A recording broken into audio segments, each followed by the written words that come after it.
Hi guys, today tuturo ko sa inyo kung paano buksan o i-repair ang print head ng Epson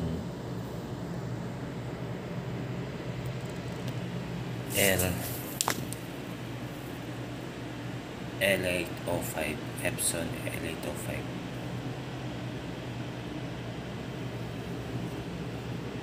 Okay, isa natin dito.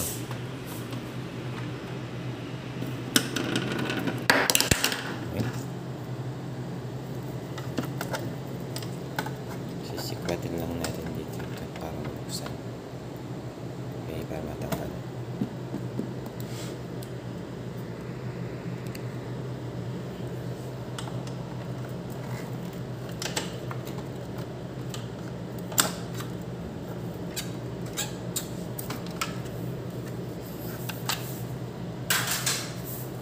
Next naman ay tatanggalin natin yung tornilyo dito.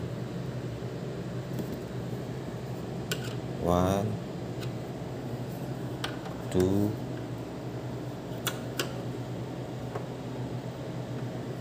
tapos sa likod dalawa. 3, 4,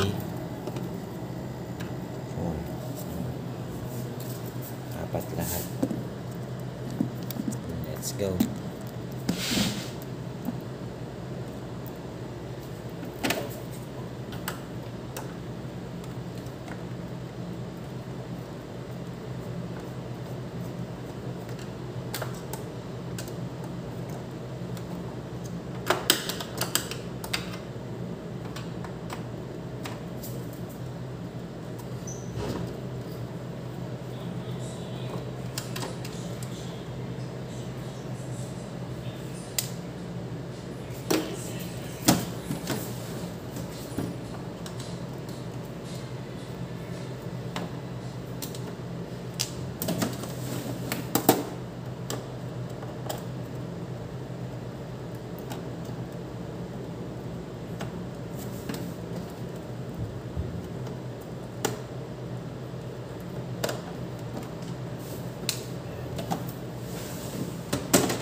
Pag tatanggal na yung tornilyo, pwede na natin tanggalin itong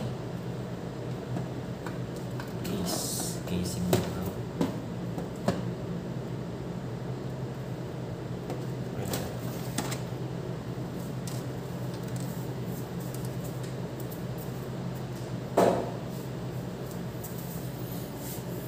So ito na siya, open na. Nandito yung print head niya. So tatanggalin natin ito.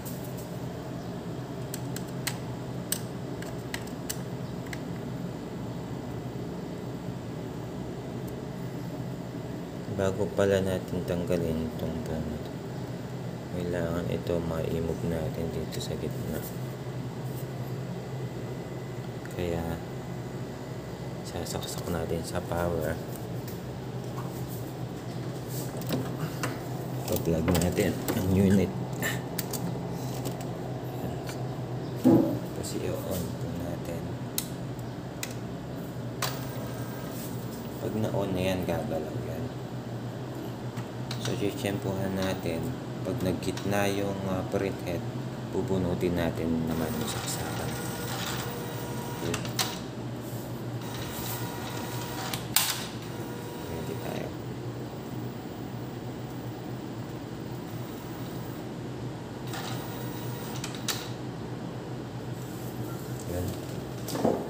Bunot. Ayan. Ito siya ang gamit ng sinturo. Dito pwede na natin siyang igalaw. Ayan. Tanggalin na natin itong screw. Isang screw dito. Pag natanggal itong screw na to,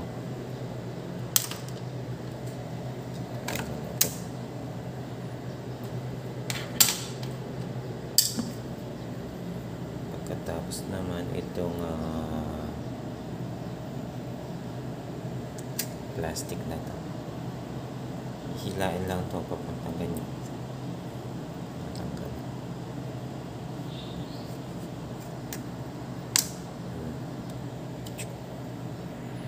Tapos itong mga colors, ink cartridge, susungkitin lang dito.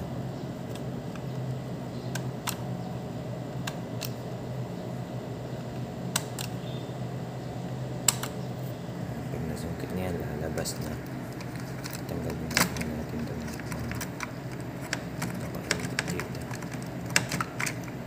Okay.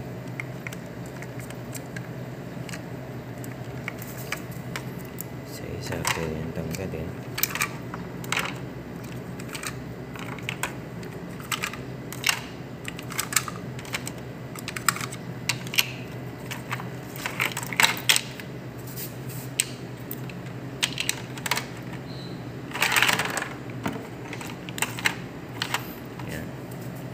So, ito ang kanyang print head. Bago ito matanggal,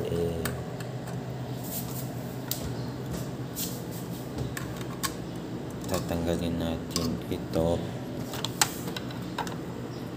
Ito muna, ito. Tapos ito. Tapos ito. Tatlo. 1, 2. Tapos ito. Matanggal na yung tatlo, pwede na natin bunutin itong print head. So let's go.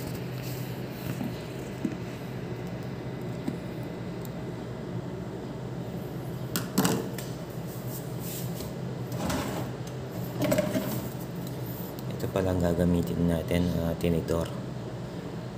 Ganyan, shape yung ganyan yung tinidor para may pang-hook tayo. Okay, let's go.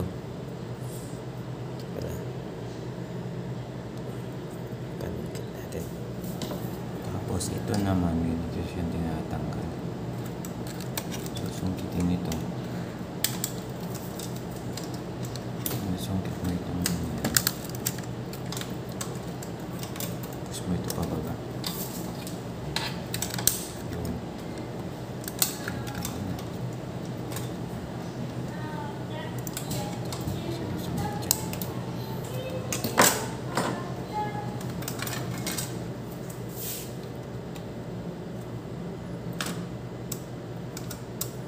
Tapos ito naman, dito naman ito sinusungkit.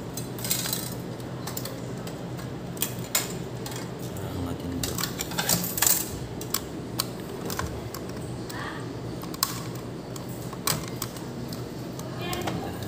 Si ribbon.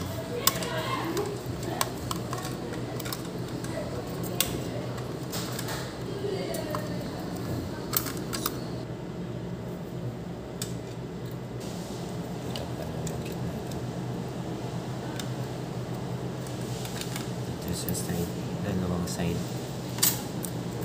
Sa side na ito. Pag natanggal na yung tatlo, ito naman natin yung butas. Yung butas. Tapos pwede susungkit na ganyan. Chak-chak. Tapos sa kabila rin. Tapos ito. 2. Ito. 3. Tapos ito. Ito. 1, 2, 3. Pag natanggal na yan, mabupuno na natin yung printer head.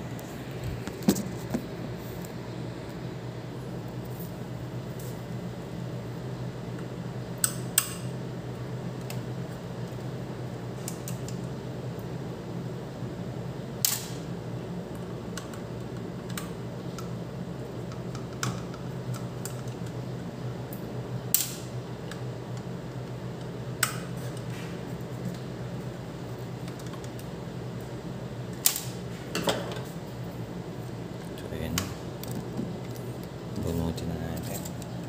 Up lang ganyan. So, tandaan lang kasi may ribbon yan. Ito. Tanggalin natin yung ribbon. Hihilain lang ito. Ito ribbon. Ito, isang maliit. Kinain nyo. Tapos yung malaki kain din. Kulay blue. Ayun. So ito na ngayon ang tsura ng ating printhead na dedeklag natin to. Ito yung mga colors niya, mga barado. Dedeklag natin yung mga baradong colors. Okay, tapos babalik natin. Yan ha. Ito yung printhead natin. Ito hindi pwedeng mabasa ito. Itatakpan nyo ng tape to. Hindi ito pwedeng mabasa. At ito naman hindi pwedeng diinan ng masyadong. Dahil may mga gasket ito sa loob.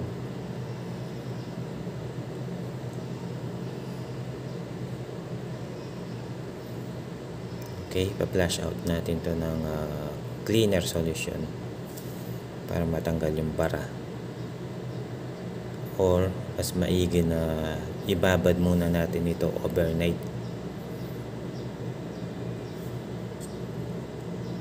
Using the solution. Okay. So ayan, ito tape natin dito ito. Ang hindi mabasa.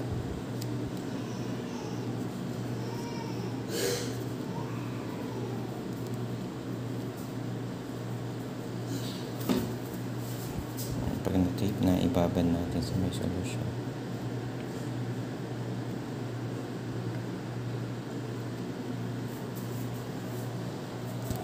Yan, yung sakto lang yung pagkababad niya. Yung hindi siya nababasa. Yung sa ribbon. Tingnan nyo. Hanggang saan.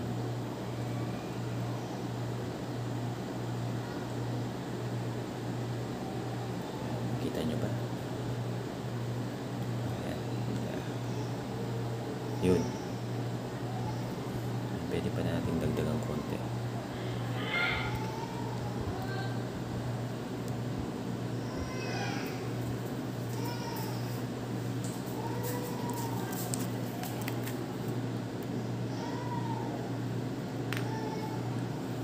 Ito pa lang gagamitin natin. Cleaning solution. Kui. Mabibili nyo sa Lazada or sa Shopee.